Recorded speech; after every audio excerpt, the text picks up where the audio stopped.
Mort Cooper, your host on Change Your Voice, Change Your Life, subtitled Who Killed Our Voices? I would estimate there are approximately 25% of our population losing their respective voices. They have nodules, polyps, contact ulcers of the vocal cords. Those are benign growths. They have pre-malignancies, papillomatosis, keratosis, leukoplakia. There are a lot of problems with our voices. There are bad and raspy voices all over the dial, and you hear them and you wonder, is that the way the individual was born? No, they weren't born, and the body snatchers, the invasion of the body snatchers did not result in the bad raspy voices or in these benign and pre-malignancy growths of the vocal cords. You may find it strange that we do it to ourselves. Of course, that's in question because my medical colleagues, I was at UCLA for 8 years on the staff and faculty, and then ran the voice and speech clinic for the head and neck division that ran all the voice and speech services at UCLA Medical Center. The problem with our voices is that we unknowingly create our own problems. Robbie Burns said, "We're God to give us the gift to see ourselves as others see us." I switched it just a bit and gave him credit for it, which is, I understand, unusual. We're God to give us the gift to hear ourselves as others hear us. We talk like that. We talk like this. We talk like that. We have all kinds of strange sounds. We presume that those strange sounds are us, and it is our vocal identity, our image, that dictates to us because we've used bad, raspy, inadequate voices for years and years. We presume that those voices are us. The question I ask of you, is the voice that you have your real voice? Is your voice failing? Do you have trouble being heard? People ask you to repeat yourself. There is a book that just came out by myself and my colleague, Dr. John Curtis, called Curing Hopeless Voices. Spasmodic dysphonia, the strangled voice. Hey, you can't talk, you're talking like that. And it's very, very frightening to listen to people who have that voice. They are told by my medical colleagues and my academician associates, there is no hope, it's incurable. I differ with them, and the book is about the fact there are cures. I report cures, ongoing cures, for 35 years. My medical colleagues and academicians do not report a single cure ever of the strangled voice. They're also of the view that papillomatosis, a premalignancy, is due to a virus, and Ullman in 1923 was of that view. Ullman had part of the picture, but not the whole picture. A virus does not cause papillomatosis per se. It leads to the growth of that premalignancy, because when you have a virus, or you have a cold, or you have the flu, or you have bronchitis, or you have pneumonia, you begin to talk down here, because it's very exhausting to keep your voice up in the face where all good and great voices are, and that's the saving grace. The body snatchers didn't come and take your voice from you. They didn't snatch your voice. You don't realize that you drop into the lower throat. I did a study for my dissertation back in 1964, a few years ago, and showed that premalignancies called papillomatosis are associated and related to voice misuse. My medical colleagues and academicians believe it's due to a virus that Ullman said in 1923. The virus can cause you to drop into the lower throat It's not only to create premalignancies, it can create nodules, polyps, contact ulcers. It can create all kinds of bad and raspy voices and can leave you stranded with an impaired voice.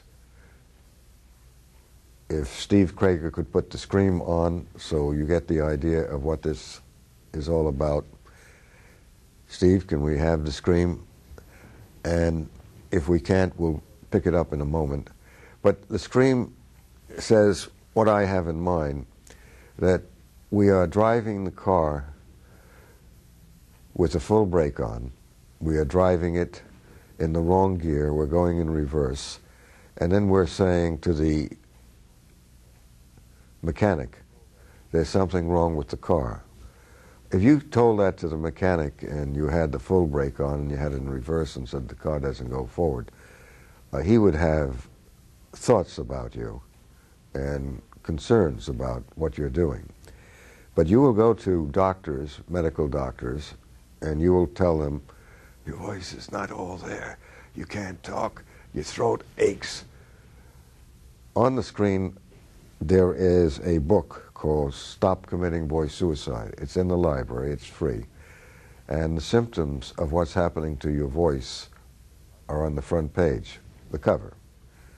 There are a lot of symptoms. I'll make you a wager that you have a sizable number of those symptoms. It hurts to talk. Your voice is failing. You can't talk for a long time. You can't project your voice. People ask you, what did you say? Could you repeat yourself? It's painful to talk. These are just part of the symptoms of when you are talking wrong. The invasion of the body snatchers did not snatch your voice. You did, unknowingly. Join with me on Change Your Voice, Change Your Life, subtitled, Who Killed Our Voices? In good faith, with great compassion, the drug companies are now trying to tell us that our failing voices are due to acid reflux. Merck sponsored the study, I believe it was in 1992, saying that bad and raspy voices are caused by acid reflux. I've been in practice for a long, long period of time, 45 years in the field. I've asked people who are on acid reflux drugs, has it helped their bad raspy voice? Has it helped their strangled voice? It's called spasmodic dysphonia. Has it helped their premalignancies, papillomatosis, keratosis, leukoplakia? And the answer keeps coming back to me, week after week, month after month. No, it hasn't helped. But the doctors are of the view, because they know about the Merck study and are convinced that your failing voice is due to acid reflux, so they put you on acid reflux drugs. The problem is that they're on the wrong road. They're well-intentioned, they're compassionate, but they have the wrong take on why our voices fail. Who killed our voices? We have killed our voices. We. And how do we do that? We do it by talking in the lower throat. 99% of all bad, raspy voices, 99% I would say, are caused by talking deep throat. Deep throat. You're talking in the lower throat. That's the kiss of death, bête-moi. And you're doing it. If you put your hand around your neck, you will feel if you have a bad, raspy voice, or if you have an impaired voice of any kind. You will feel the great tension in your lower throat. Your lower throat should be relaxed when you're talking. It has laryngeal resonance because it's named after the larynx. And you're producing that laryngeal resonance, which is very natural, but you're squeezing it. You're forcing it. You're squeezing it like this. And as soon as I did that, I can feel the tension in my lower throat. You want to talk up in your face. Up in your face where all good and great voices are. That's the saving grace. If you have an impaired voice of any kind, you want to get your voice up in your face, and they're very simple techniques to do it. They're so simple, they're mind-boggling, but they're not medical. Think about this. If you just hum the first bar of Happy Birthday, just hum it. You'll feel a buzz up in your face. Just hum it simply. I don't want you to sing it. I just want you to hum it. You'll feel a buzz up in your face. And that's the saving grace. That's where you should be talking. You should be talking off that buzz. How do you do that? Very simple. You say throughout the day. If you just say spontaneously and sincerely, you'll get that buzz. You will get a natural tingle, ring, and buzz in your face. It's that simple. But my medical colleagues are not aware of natural self-help. If you want to try it, you can feel it for yourself, and you can get the idea of what I'm telling you. There's another book called Change Your Voice, Change Your Life. It's in the library. It's not a cent to be spent, not a cent. And it's in the 19th printing. It was with HarperCollins for 12 years. And it tells you how to self-help your voice if you have an impaired voice. And 25% of us, I estimate, have impaired voices, bad, raspy voices. We have nodules, polyps, contact ulcers. These growths come from misuse of the voice, squeezing the vocal cords, squeezing them. And we're squeezing laryngeal resonance. That's the kiss of death. It's a bête noire. What you want to do is place your voice up in your face. And you can feel the buzz. You can hear it. And then talk on that buzz. But you can't go around in society humming the first bar of Happy Birthday. Not necessarily. But you can go around saying, and I could feel the buzz up here. It's a tingle. It makes my nose itch. And that will go away when you practice on the technique. I developed that way back in 1962. It's used around the world. It's something that will give you back the sense of your voice identity. The invasion of the body snatchers did not create your problem for your voice. You did it. It's because if you compare it metaphorically, analogously, if you compare it to driving the car with a full brake on, in reverse, and no gas in the tank, and telling the mechanic there's something wrong with the car, he's going to wonder about you. But if you go to your medical doctor, he's going to tell you it's acid reflux.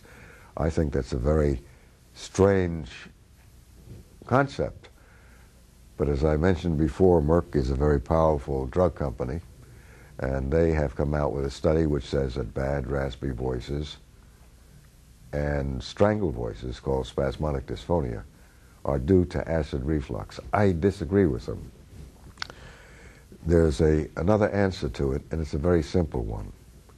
You're talking wrong, and you can change it. All naturally, simply, and directly. Join with me on Who Killed Our Voices?